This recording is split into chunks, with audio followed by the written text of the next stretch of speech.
Hey folks, SoloGamer here, and we're going to start a new series, and we're going to start with the game that built Flying Frog Productions. You can basically say that. It's the game that built Flying Frog, the flagship of Flying Frog. Some also consider it the best zombie game out there. Some also consider it really the beginning of the zombie game genre. And that is Last Night on Earth. Typical Flying Frog, typical style, B-movie style, great components. You get a lot for your money. You have the Last Night on Earth base game, which comes with the board, the scenarios, everything you need. And then they came out with the Growing Hunger expansion. And basically that added more scenarios, a couple more characters, a couple more boards, more cards, stuff like that. No real major rule upgrades. And then they have the Hero Pack 1, had a couple new heroes, new scenarios, new cards. And then we have Survival of the Fittest expansion, and what that expansion ended up bringing to the table was zombies with grave weapons, kind of really, and unique items and survival tactics, which we'll go over that in a little while. Of course, it had some more scenarios and, of course, you know, more cards. Then we have this zombies with grave weapons miniature set, and basically what that is like, you see this little miniature right here is like a little half a torso. Well, there's a grave weapon zombie that has a half a torso, so they made a miniature for it. And they have several others like that. Then we have Timber Peak. Now, while this game, Last Night on Earth, takes place in the town of Woodvale, the small hick town of Woodvale, Timber Peak is not, it's an expansion, but it's also a standalone set. You could buy Timber Peak and play the game right out of the box. You wouldn't need any of the other stuff. But you could also combine it with the prior stuff. And basically, Timber Peak's a new town, and what it is a couple of survivors from Last Night on Earth and some new survivors are now in Timber Peak. You get a couple new boards, new scenarios, new cards. But what it also adds is the upgrade system, the experience point system. And I'll go over how that works when we start to play. And then the last one here is Last Night on Earth, Blood in the Forest. Basically, what this does is adds woods boards to the already boards you got set up for the town, so you can make the game board even bigger, and then it adds feral zombies and behemoth zombies, and of course a couple new expansions and stuff like that. I mean scenarios and stuff like that. I'd also like to say that Last Night on Earth has several free, that's right, free scenarios on their Flying Frog website, which is always great, and those scenarios are actually pretty good. They also have several web supplements for sale. I think they're like $10 a piece. They have a radioactive dead one and a bunch of others. So you can have like radioactive zombies, and then several other expansions that comes with a new scenario and some new cards. So that's all the overview of Last Night on Earth. Now, as a side note, I also want to say that this game can be combined with Invasion from Outer Space, which is kind of just like Last Night on Earth. It uses the same rule system, the same game engine, except that game takes place in a carnival at a circus, and it has Martians. And you could, if you wanted to, combine the boards, combine the heroes, and make a three-way between the zombies, the humans, and the Martians. It'd be pretty cool, and you can even have undead Martians. But when we do our Invasion from Outer Space, we'll get more into that. But this is Last Night on Earth. Now, I'm going to save my opinion on how I feel about this game until we do the review for it. But you can obviously tell that since I have all the expansions, I like it. And you can it can be argued definitively that this game right here is the best zombie game on the market. It's surely one of the longest. It's surely one of the most popular. I think it was the trendsetter, if you ask me. I think there were a few zombie games out before this, but then this came along, and then right after that, boom, everything started to explode once this was successful. And you can tell this was a success because this is what built Flying Frog. This is their flagship game. If this game had tanked, then that company probably wouldn't be where they are today. So that being said, we'll get the board set up and we'll go over some of the rules, and we'll start playing. Alright, I'll see you in a few. Okay, so we have the board set up, and basically what you have is you have a center board, and it's two-sided. Some scenarios, this is the mansion where you play from inside that, but this is the city center board for the base game now, okay? And then you randomly take these little 4 L-shaped boards and you randomly put them like this on the board. Now, when you get all the expansions like I do, you're going to have a ton of these L-shaped boards, and that's a lot more variety because you can still incorporate all the L-shaped boards, really, even the forest ones if you really wanted to compose of this singular board. So it does give you a lot of variety. You have your sun track here, and you have your scenario here, and we're playing one of the first ones from the base set, Save the Townsfolk. Now, later on when we start playing other scenarios, you're going to see a bunch of writing and rules here for like special rules for the scenario. Some of those rules you can add in really any time to any scenario that you want. They didn't have those rules at this point in time. They would come out later, so you can just add them in, and we'll go over that, how we can add some of those things. Like one of the things would be like zombie heroes. What that means is if your hero is killed by the zombies, your hero would become a zombie and go after the heroes. Well, in later scenarios on things like that, it would say that up top right here. Well, we're already going to go ahead and play with that anyway. So if one of my heroes gets killed, he becomes a zombie and hunts down the other heroes. Okay? So that's just, you know, for anybody who doesn't have any of the newer stuff, you're thinking, what am I talking about? Well, that's what that is. So this thing's going to last 16 turns, so we're going to go ahead and put the sun track on 16. And it's basically the heroes must rescue, collect without playing, 4 of the townsfolk and keep them alive until morning. When found, townsfolk are kept face side on the table. The zombies win if the heroes fail or by killing 2 heroes. Okay, and we'll go over that a little bit more. So we have 16, so when that gets down to 1, if we haven't killed any of, if we haven't kept the townsfolk hero alive, if we've kept them alive up until 1, we win the game. The zombies, they win the game if they kill 2 of our heroes or they don't keep the townsfolk alive. And we have a zombie pool of 14 here, zombies, as you can see. And so we're going to only have 14 zombies we can use. We have these taken over markers, and basically what that says is, you know, sometimes you have to put a taken over marker on a building. And when you do that, it says no hero may enter this building. And sometimes you have these lights out markers. Any hero moving into this building, into a space of this building, ends their move. Sometimes you have to put them on there. And then from one of the later expansions, you have these fire tokens. Basically what it is you have to put a fire token on a space. You'll roll eventually. And they'll have it on this little card here, and you roll a die, and if you roll a 1, the fire goes out, so you take it off of there. 2 through 4, no effect, so it just basically would stay there. And then 5 through 6, fire spreads, so you would roll, and then you would follow what number on the arrow you rolled. We have zombie upgrade cards and hero upgrade cards. Okay, whenever a hero wounds a zombie, they get a little experience point token like this. When they get 3 experience point tokens, they get an upgrade. And like this one says tough, the hero wins on a tie. Okay, so from now on, the hero wins on a tie. But if he gets 3 more experience points, he can pay for this boost, and he'll have any time the hero would take a wound, roll a die 6, prevent that wound on a roll of 5+.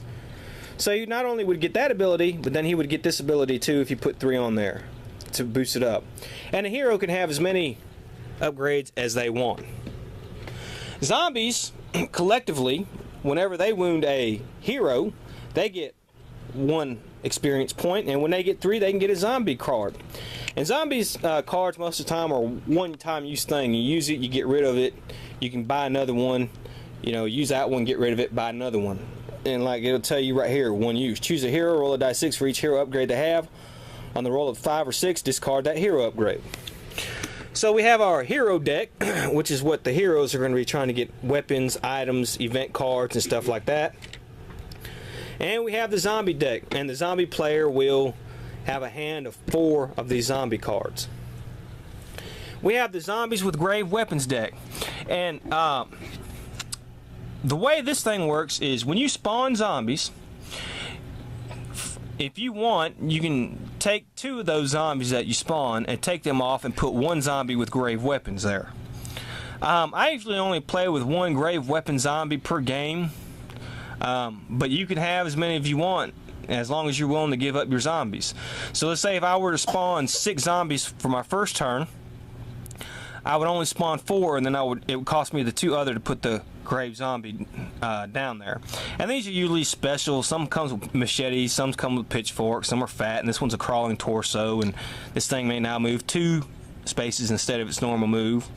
And heroes in the same space as zombie must roll a 4 or higher for movement to be able to get away. Then you have a unique items deck for the heroes and a survival tactics deck for the heroes. And how that works is a hero, when they go into a building, they can search the building. They can either move or search. So if they would just want to stay there and not move, they can search the building.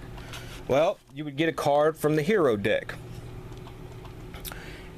What I usually do is you always have to roll for movement anyways, even if you're not going to move. When I roll, if I roll a 6, that means I get to either get a survival tactic or a unique item. And what I'll do is I'll look on the little numbers on the building. If I roll the 6, I can pick one of the either unique item or survival tactic. And this building has a 1, 2, 3, so I would get a unique item. This building right here has a 4, 5, or 6, so if I were in there, I would get a survival tactic. Okay, and then we have our heroes. Now you got to play with 4 heroes, and like this one guy right here is Agent Carter. He's with the FBI. He's one of the newer heroes. He starts the game with a pistol, so he can make a ranged attack with that. 3 wounds and he's dead, and he has this, instead of searching, made discard top 3 hero cards to draw 2 hero cards. And he starts at a random building. Okay, so how you do that is you roll the die, and you see that I rolled a 6. And you'll see these numbers on here. There's 3, there's 4, there's 5, there's 6, there's 2, there's 1.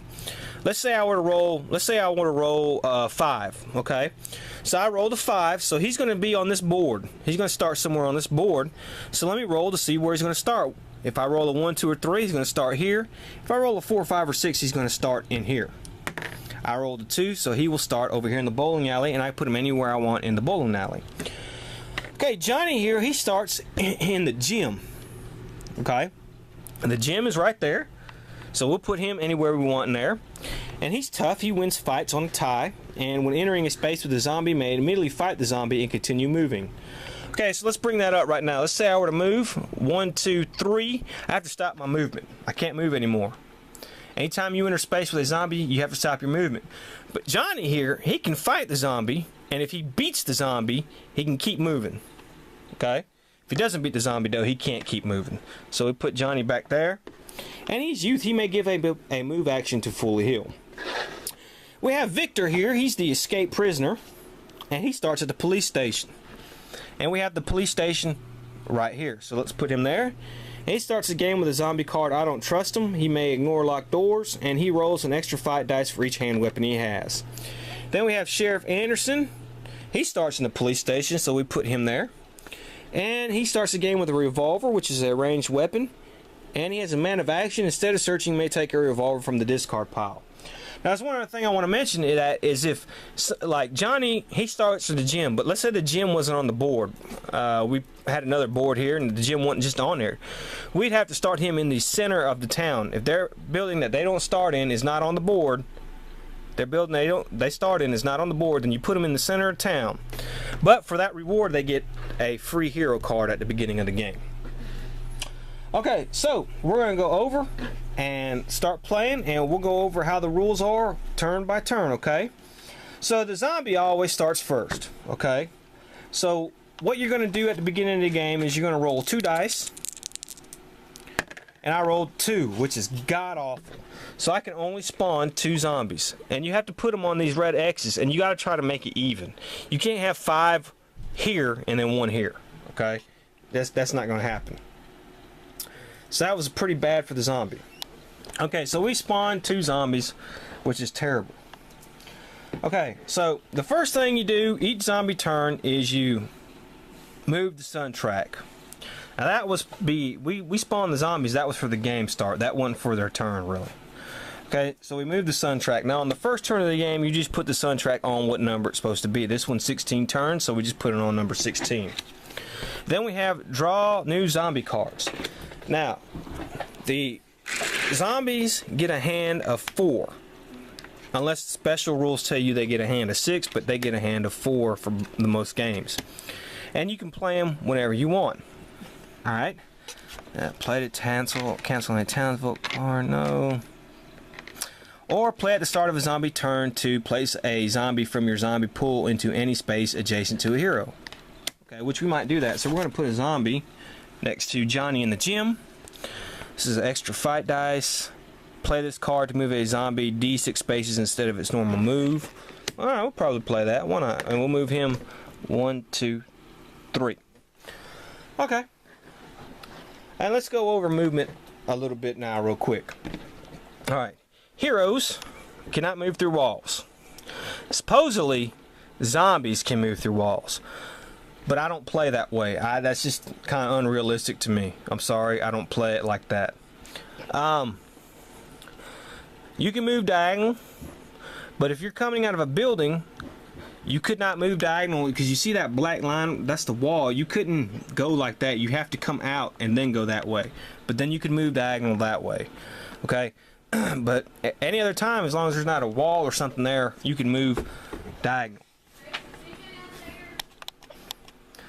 Okay. Bless you, son. Alright, so the zombie. Alright. So now we're going to roll to spawn new zombies.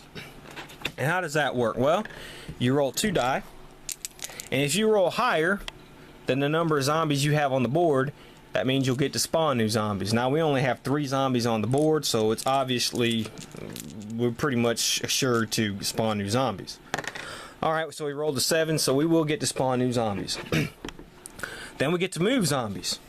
Well, these guys are where they're at. They're not going to move out of a space with a hero, okay? They're always going to stay in the same space as a hero to attack him. And zombies have this thing called the hunger. Now, this is kind of a little bit up for interpretation. When you're playing solo. Now, when you're playing this game 2-player, as it's supposed to be a 2-player game, and one person's playing the zombies and one person's playing the heroes, this is not as a complicated issue because the zombie player could basically move anywhere strategically he wants, but if he sees a hero in a line of sight or something like that, he has to move towards the hero because they have the hunger. They have to always move towards the hero if they see them. But like this zombie right here, he doesn't see them, so I move him anywhere he wants. Well, if I were a separate zombie player, I would probably move him towards Agent Carter. But I kind of like to play it a little differently, a little bit more realistic, where the zombie doesn't, if he doesn't see the hero, or there's no big objective going on, then he just tries to move towards the center of the board. Now, I'd move him here, and then, then he would see Agent Carter, so now he's going to start moving towards Agent Carter. Okay, so then they have to fight the heroes. Alright. So, we'll get into the fight heroes the next turn, but after we fight the heroes, what we'd do is we would place newly spawned zombies. So basically what you would do is you would roll a die. I rolled a 6. So that means I can place 6 new zombies. But I'm going to only place 4 new zombies, and then I'm going to use that Grave Dead zombie. So I'm going to put 1 on this X, 1 on this X, 1 on this X, 1 on this X, and I'm going to take this little Grave Dead zombie and put that one right there. Alright, so, and that's basically the zombie's turn. Of course, the zombies still have to fight the hero, and we'll come back and get into that in our next video. So this is SoloGamer saying see you next time.